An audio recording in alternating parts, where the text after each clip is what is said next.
Okay, I've got a question.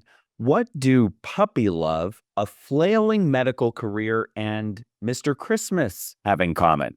Well, somehow, believe it or not, they are all key plot points in 2024's Hallmark movie, Happy Holidays. We've got a lot to talk about, Josh. We do, Jennifer, and we will unwrap it all for you on this episode of Do You Watch What I Watch? Sit down and watch, then have a talk with Jennifer and Josh. Well, if you can believe it, this is the final new Christmas holiday movie we will be recapping and reviewing this season. Jennifer, I can hardly believe it. Here we are. We have plowed through the season, and I think we've delivered some really great content this season. I agree. So if you're just now catching up with a bunch of movies, maybe it's even after Christmas when you're listening to this, you're eating your snackies, it's kind of that downtime before the new year starts up. Go back and listen to the other episodes. We think they're fun times, so we want you to join us, won't you? But here we are. This is Happy Holidays, and here is the plot summary. Mia, a meticulous web page editor for the Seattle Tourism Board, finds herself unexpectedly navigating the holidays alone. As the only one working, she's drawn into an unusual encounter when she encounters a stray dog. Now, a couple notes. Um, would we call her a meticulous web page editor? No, I wouldn't. Okay. And in case you didn't know the lead up to this one, this male lead is the winner of the miniseries on a reality show on Hallmark Plus, Finding Mr. Christmas. We talked to Elijah Malcolm earlier this season. Check out the interview because he's a delight. Turns out he didn't win, but Ezra Moreland has won. So he is our Mr. Christmas, and his first acting role is this movie. Let's get to it. And here we go. An alarm clock sounds. It is the most annoying of alarm clocks, and we hear it consistently throughout this entire thing. And we see our lead here, our female lead. It's Jessica Lowndes, and she's playing this woman named Mia, and she's starting her day. Now, her place in Seattle is a beautiful sort of on the water houseboat situation. I would live there in a heartbeat. The place 10 out is of a 10. wreck, however, and she's getting her ready for her job at the Seattle Tourism Board. Now, I suppose that the condition of her home is supposed to be reflective of the condition of her life because her life is kind of a wreck right now, and we will hear more about that as we go. Her boss is her friend, and it turns out that she gave her this job to sort of be a landing place for her during a career crisis moment that we learn about a little bit later. And her boss is concerned about her tendency to be a recluse, even though they're friends. Her mom and dad, and by the way, this is the same dad that we have now seen in two other movies that we kept recapped and reviewed this season. It's like, where are all the 60-plus-year-old men who can play Hallmark dads? Where are you? Because there is He work was to be had on the Hallmark Channel for you. and he's great, but yeah, he was Pastor Roy on Three Wiser Men and a Boy. Then he was what else have we seen it? He was the dad on Leah's Perfect Gift, right? Yeah.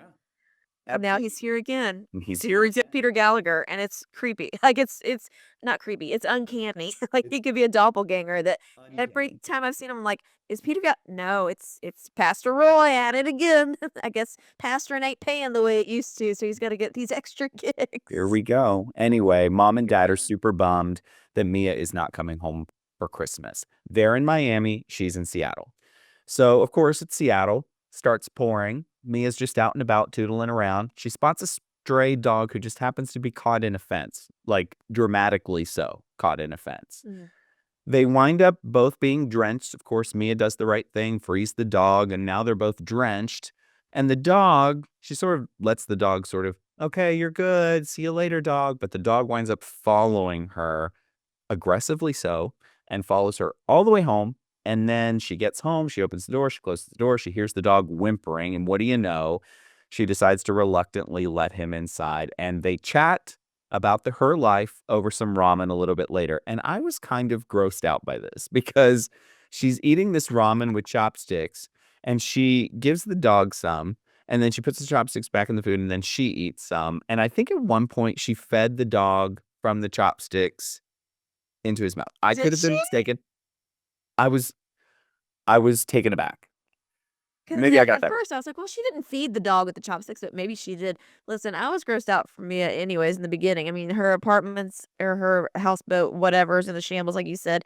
She's, like, trying to get the last inch of toothpaste out of everywhere. She's all over the place, hot mess express. But I did Mm, like that we're in Seattle. I think that was a change of scenery that we don't always get, and I'm here for that. yeah. So, there you go. So the next Yeah, morning, the dog was a little bit of a stalker dog. It was like, "Oh, no, you're gonna let me in. yeah, I'm not getting in all this rain all the time." it's Mhm. happening. So the next morning, Mia finds out that the dog has torn up her pillows, and we're talking like flying feathers and all. Very dramatic. And the dog has also peed on the floor. So there you have it. Yeah, that She, grossed me out more than the chopstick. I know. It was They aggressively showed yellow. like golden as the golden arches at McDonald's. That dog is dehydrated, okay? That dog needs more water and to clear his systems or some kidney function issues or something. It was gross, and it happens like 3 times in the movie, and every time I am disgusted by the urine. Yeah. I did not We didn't have need it. urine on my Hallmark Channel bingo card for 2024. You don't need We are. that saturation of urine, but you're Anywho, so Mia's off to the local animal shelter to offload this stray, and she meets Max. Now, here's Max. This is Ezra, the big winner of Finding Mr. Christmas, and he is sterner than stern about these aggressive policies, and he is not having any of it. And he is very flatly delivering his lines in this way that's a little, I don't know. he was a little stiff. Yeah, like, he running a Stiff. tight ship with the adoption agency. And she found it by looking it up via Rapid Fox Google search, which made me laugh. Not Firefox. Bobo. Not Firefox, Yeah. Rapid Fox. Fox. Yeah. Yeah, this is our first intro to Ezra, and yeah, I think his character is supposed to be stern, Yeah. so he's doing that. We'll see if it works. So while they're sort of kind of fighting about everything at the animal shelter, the dog, this cute dog, catches the eye of another dog. Turns out it's Max's dog. Catches the eye of the other dog. And this romantic music swells. So romance is blooming early on between these two doggos. Anyway, back at work, Mia's boss helps her name the dog, Russell, and gives her an assignment to have a whiz-bang article about Christmas fun on the website by the end of the day. Hurry, stat, we need a Christmas article for the tourism board. Revolutionary. Okay. So Mia decides that she's going to hop on Bobo Google, and soon enough, she finds herself at a dog park Christmas event. Now, Russell, like most dogs do, he gets off leash at this event, and we soon get a dog park montage with Max's dog, because they just happen to be there too. It's Seattle, major U.S. city, but apparently they're just going to wind up at the same dog park. What are the odds? Small Anyway, world and small yeah. world. Soon enough, Max and Mio are being catty with one another. They really are working very hard to make them seem like oil and water. It felt a little forced for me. What did you think? I think we can act it out. Okay, I'm gonna say you, and then you say you. Okay, you. You. It was very that. It was aggressive. Yeah. Yeah. So the next morning, Russell has been a bad boy yet again and made another big mess. I'll leave it at that. Still, she takes him off to work where she gets a standing ovation because the content that she did at the dog park has apparently gone viral. And it's now a holiday dog love story in Seattle that has captured the attention of the Seattle metro area. Now, the boss wants more content with the lovebird pooches, so now Mia has reason to go back to the shelter, tail sign sort of kind of between her legs. See what I did there? And agrees to foster Russell in exchange for Max's cooperation for the content with his dog, Jules. So it's Jules and Russell, or Jussel, as apparently Seattle has dubbed them. The amount of applause at her office over this Instagram reel. Staggering. You would have thought she They won a must be Nobel Prize. they must be really bad at their jobs if this Yeah. is like the biggest thing to happen in the office. Yeah. I mean, my gosh. Like, it's Shocking. lightning in a bottle. She figured it out. And I get it. I've seen plenty of fluff pieces on the news or whatever about puppies finding love or kittens or, a zebra and an orangutan or whatever it is. So I get it. That gets eyeballs. But yeah, they really are giving her a lot of credit for figuring out, cracking the code for the old algorithm on Insta. Bless him. So Max insists on inspecting Mia's place and declares it a death trap. She did have poinsettias sitting out. And I'm not a dog. I don't have a dog, but even I know you can't have poinsettias with a dog. That's a no-no. Now, he also insists that Mia decorate the house for Christmas because that has something to do with fostering dogs. Okay. Help him feel more at home or something. Yeah, that was Something. get out of here. Come on. You won't take my stray dog at your place. So you're making me keep the dog and now I have to decorate for Christmas? Get out of here. No. Mm. He also insists that Russell sleep in her room and agrees to what's called a probationary period. Okay. Max gets a hard time from his sister. By the way, the sister is in that Hallmark Plus series, The Chicken Sisters. And I really like her in that. Was she? Yes. Yeah. Did you watch all of the Chicken Sisters? I'm about Just halfway a little through. bit. I'm about halfway. See, I just I watched think the it's- pilot. I haven't watched it. I think it's a great little series. Yeah. So, side note, if you're on Hallmark Plus, I'd give that a go. I think it's pretty interesting. So, anyway, she gives him a hard time about this relationship that's blooming. Blooming? What? This relationship isn't blooming. No, this relationship looks like my mom's that died like the week after I brought him home because in Middle Tennessee it was too hot and they got fried and sizzled basically in my front yard. Exactly. She gets an update on Jussel, again, Jules and Russell, fever that's apparently taking Seattle by storm. Her boss also gives her a hard time about the not date with Max to get more of this hashtag content that apparently the people in Seattle are clamoring for. So they're really trying to let you know romance is blooming here, even though I don't think romance is blooming here. I would say no. Yeah. They go for a big hike because, of course, we need to spend some time together. And they wind up finding a bandana tree in the middle of nowhere. Okay. And a very pretty waterfall. We get like nice drone shots of this waterfall. It was very pretty. Mia asks to see where Jules lives. So we're off to Max's bachelor pad now. And Russell grabs a toy that belongs to another dog named Biscuit. And Max feels some sort of way about it. He flips out. He gets mad and says he's done with the whole thing because a dog. Quote. Oh, go ahead. Yeah, because a dog grabbed a dog toy. Okay. He goes, Russell, leave it. I was scared. What are you doing? Did you have to go that hard at a dog? Ugh. Maybe you should look into some anger management classes, Maxwell. Okay. Maximus. It's Maximum anger. maximum anger. It's bizarre.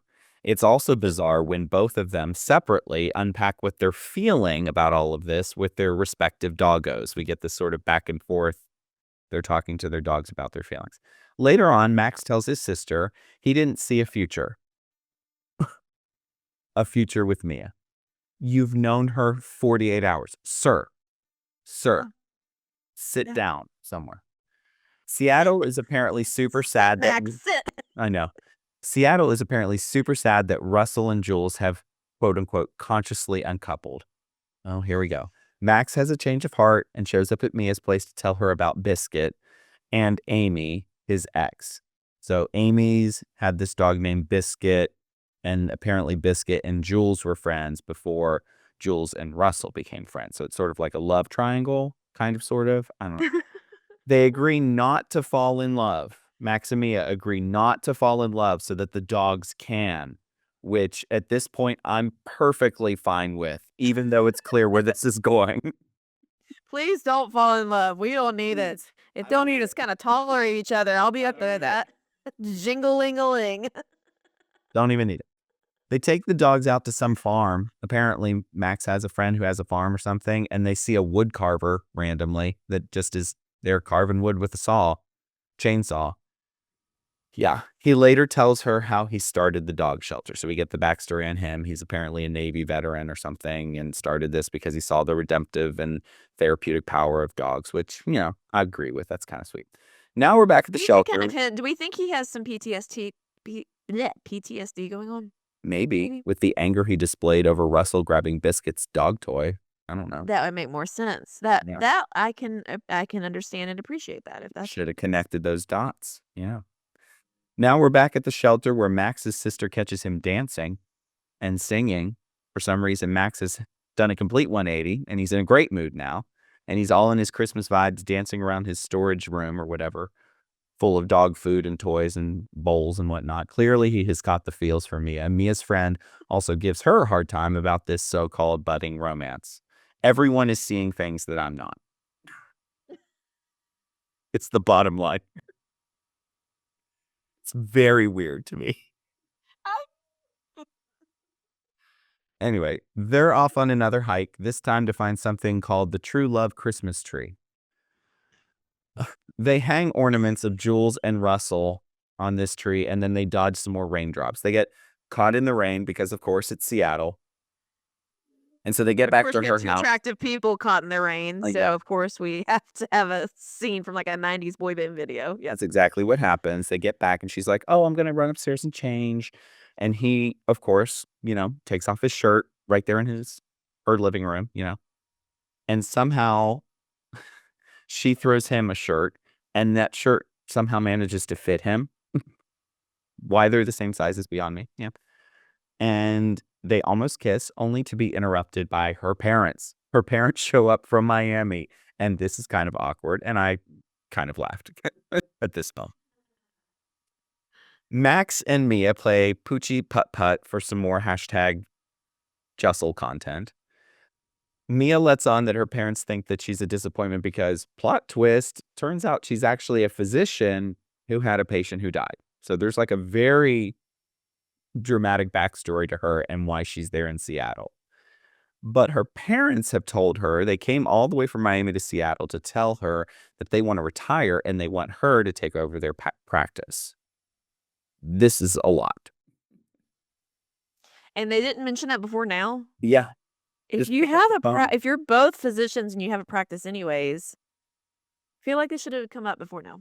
Maybe. Mia goes over to Max's to unpack all of this, but wait, Biscuit is there, and that means Amy is there too. And Amy is hashtag Team Biscuit, and certainly not hashtag Team Mia. So there's a little conflict brewing there. Biscuit has been known to be a homewrecker. We already knew that. And she's coming in like a wrecking ball. She is. Playing with her toy like, Russell, you wish you could play with this toy. You can't. That's not Biscuit.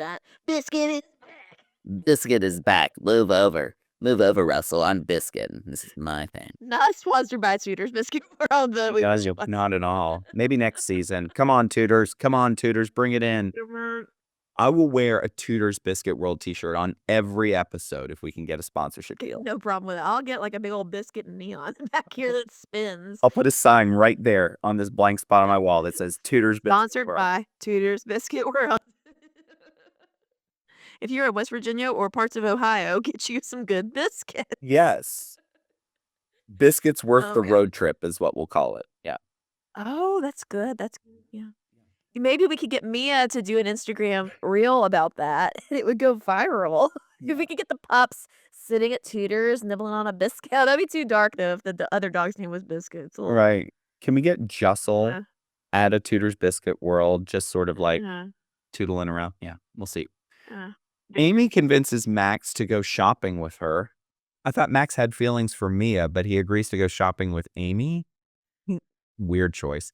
She lays it all out on the line and makes a play for a second chance with him, and he's not so sure. Okay, then why'd you go shopping with her? But the distraction of all of this is enough to have him missing the Santa 5K that they were supposedly attending for more hashtag pup content. And when I tell you that this 5K looked more like a meet and greet of 10 friends dressed in Santa suits, they really went low budge with that scene. It was Mhm. bad. Well, because they didn't show any of the 5K. It's just her on the phone, like trying to get a hold of him, and he's not answering because he's on a not date with his ex-girlfriend and Yeah. Biscuit. He shows up to apologize. He does so much apologizing throughout this whole movie. But she tells him that she's moving back to Miami, so she's decided to take over her parents' practice. Now, it gets worse for Max when he learns that a big donation has fallen through for his shelter and he may lose the whole thing. Ruh-roh. Max's sister goes over to Mia's to tell her what's up, and they hatch a plan for a last-minute fundraiser to save the shelter, and Operation Howliday Rescue is officially a go. Amy even shows up to help, grateful that Mia somehow properly diagnosed Biscuit's psoriasis. Oh, Which clears is up not a fear around sentence. the holidays. Which is not a sentence that I ever envisioned myself typing in my notes when I embarked upon Countdown to Christmas 2024. Did not have canine psoriasis on my bingo card, but here we are.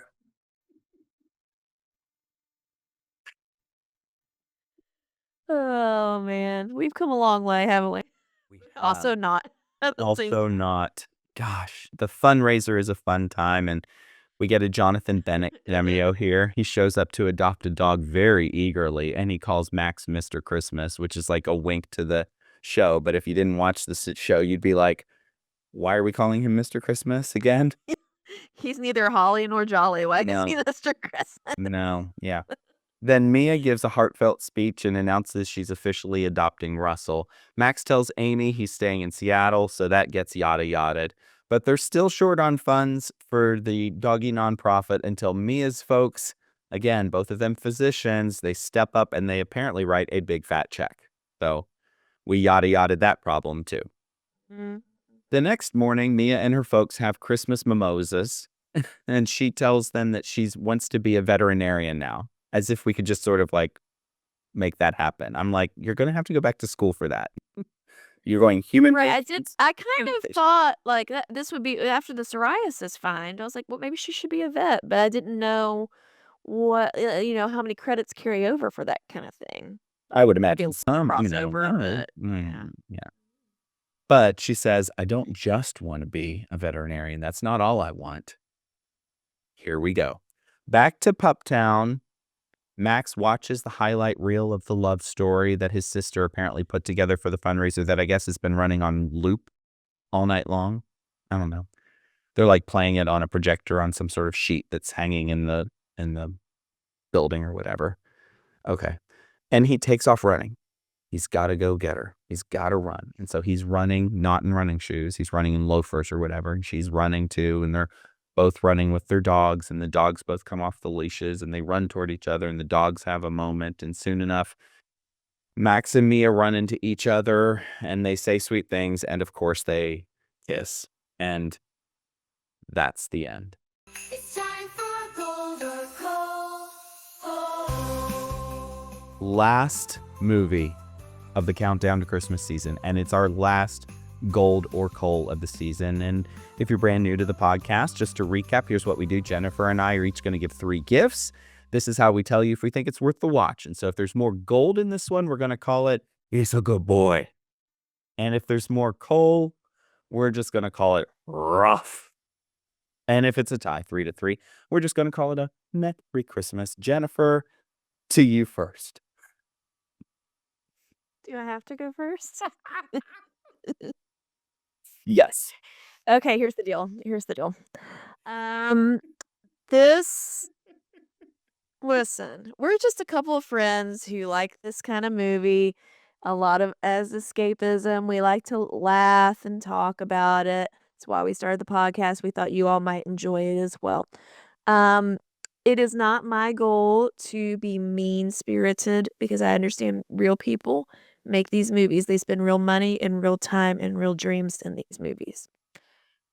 But if you are coming here to, and our whole gist is we tell you whether it's worth the watch or not, I gotta have some, I gotta tell you how it is. I'm gonna give Cole for this first gift, and it is that the acting, the acting in this movie was not on par with what we are accustomed to on the Hallmark Channel. Across the board. This is not pointed at one person. I think there were multiple people who were phoning this in and reading cue cards and lines that were written on their wrist or something because it was very stiff dialogue to me. Very stiff. So stiff. Yeah. Yeah. Rough. My first gift is coal. This thing is not a Christmas movie in any way, shape, or form. No. They just tried to shoehorn these Christmas moments into it to try to make it Christmassy, and that did not work for me. So I'm going to start with some coal as well. Yes, I will give more coal. The storyline was not great to me. Now, to be honest, this type of movie is not my favorite type of movie anyways. The animal movies, I've seen similar movies in the past with we're adopting the dog, or it's the royal corgis, or it's this, that, and the other. The dog movies, although the pups are cute, usually I feel like usually when there's a dog movie, the storyline is weaker, and so we're using and we're hoping and we're hanging on to the fact that there are cute puppies to distract us and to carry the weight of the movie because the story is not there. And this story, I just it did not capture my heart or attention completely. You are being so delicate with the way that you're putting this, and I can really appreciate just how nuanced you're trying to be. When I It's the feel real bad. people, and they worked hard, we'd like to think. But yeah, I'm also going to give some coal. This felt, and this might be a really mean thing to say, and so I don't mean it to come off mean because, like Jennifer, we really appreciate the work that they do here. This to me felt like an SNL, like a Saturday Night Live, almost satire of a Hallmark movie. It just Yeah. it felt very sort of flat across the board. Just Uh-huh. flat and fake. If we had it hooked up to a monitor, it would flatline immediately and it would never come back. Yeah. I will give more coal. I mean, it just wasn't enjoyable. Okay, it wasn't enjoyable. This movie was awful. This movie was a drudge to get through.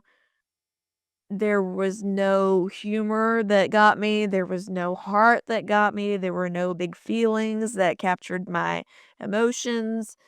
And usually you got to have something in that little trifecta as a Hallmark movie traditionally to really get the viewer in. And we just had puppies.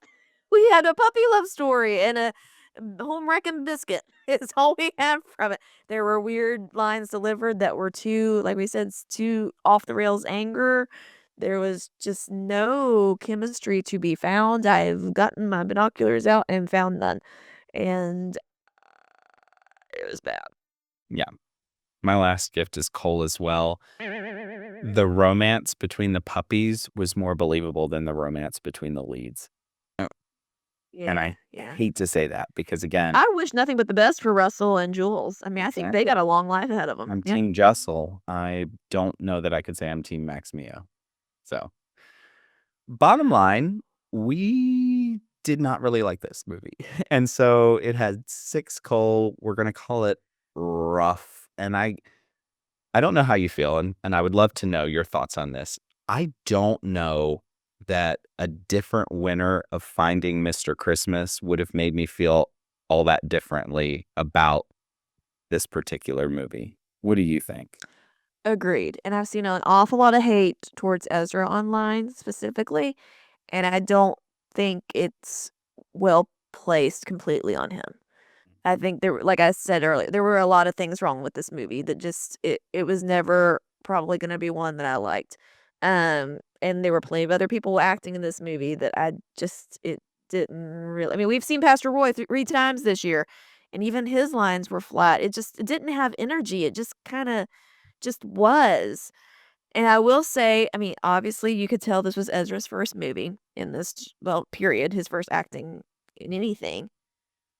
But I honestly thought the scenes where he was by himself, like either just talking to the dog or looking at the projector at the end or what have you, I think he seems to me like he looked more natural and at ease in those scenes. So I wonder if being around a bigger, when you have more people to interact with, of course, that would be, and I don't want to put this on him, I don't know, but I feel like that would be more nerve wracking than if you're just by yourself. So I'm also curious what order they filmed the scenes in, because it could be some of those scenes were later. Maybe he was kind of getting his feet under him. Um, so I'm curious to know what the next movie would be with a different co-star, with a different premise, if there's just more to do, because this movie was a lot of talking too. Like, other than the dogs running around, there wasn't a lot of activity, and I feel like we could have used more things to do. Like, there wasn't a Christmas carnival, there wasn't a tree lighting, he was shopping with his ex, but, like, again, they were just standing there talking, and if this is your first acting debut and you're requiring the male lead to stand and talk 99% of the movie, that's not great planning, like, it's Yeah. kinda setting him up to carry a lot that he's never done before, and so I can be Yeah. empathetic to that. That's a tall order. Yeah, especially when you consider that this character from Go is supposed to be really stoic and stern. That doesn't give him Right. a chance to be really warm and engaging. Yeah. When you Yeah. think Hallmark guy, like cookie cutter Hallmark guy, you think guy next door owns a bakery, small town, that kind of thing where he can have Helping some one another. Yeah, that kinda thing, he yeah. can have some warmth and he can have some spark. Yeah. You almost wish that they would have given him a role in something that was really old Hallmark, Mm.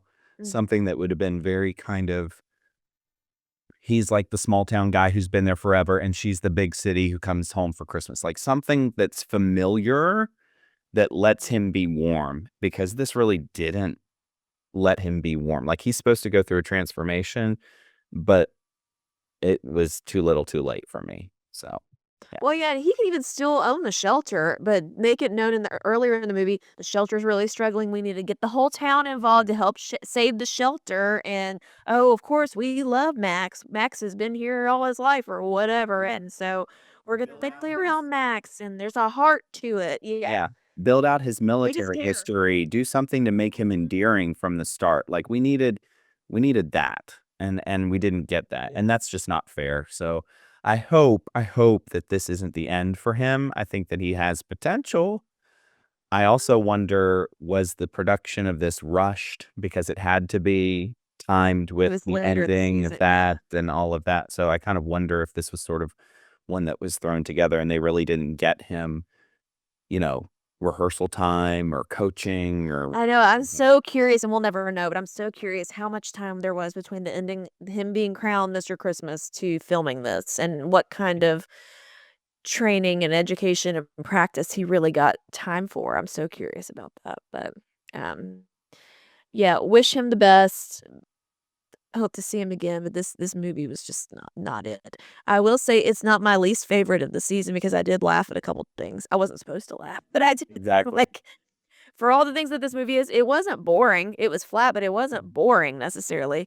Whereas I feel like another movie we've talked about earlier this season, it was boring and bad, and that's like the worst to me. Exactly. All right. Well, there you have it. Another episode of Do You Watch What I Watch? What a movie to end the season on. Exactly. Well, thank you guys for being here. If you're here, we're happy you're here. Please give us, unless you're Ezra's family, a 5-star rating and review or a lovely comment. We'll see. If you want to connect with us, we're at doyouwatchwhatiwatch.com on ways to connect with us. We are gonna take some time off, right? We didn't even talk about this ahead of time. We're taking January off. Yep. We're gonna take January off, spend some time with the fam, do the things, and then we'll be coming back at you in February with some new reviews. Stay tuned to figure out what we're gonna do. We do have a poll currently up on our Instagram account of whether you guys want us to do all Christmas movies all the time, all year round, or if you like when we do some reviews of like the St. Patrick's Day movies or the spring movies or the summer movies, and kind of sprinkle in a little bit of that too.